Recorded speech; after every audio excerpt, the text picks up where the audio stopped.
if you have that meeting, then you don't have to put sanctions on the Russians, secondary sanctions, which are, again, effectively sanctions on India and China, on August 8th.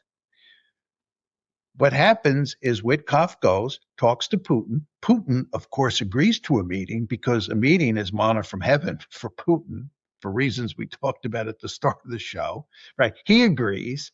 And Witkoff comes back, tells Trump. Trump announces that they're going to have this meeting, and he doesn't have to put secondary sanctions on the Russians on August 8th. He gets out of the pickle.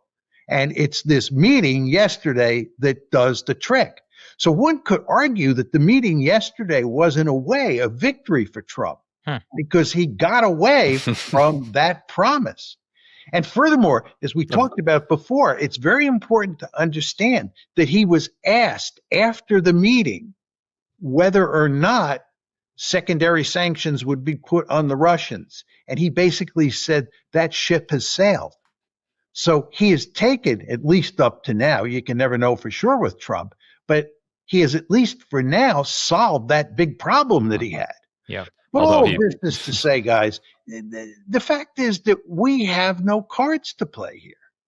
Right. He solved the problem, but as you pointed out, it was a problem of his own making.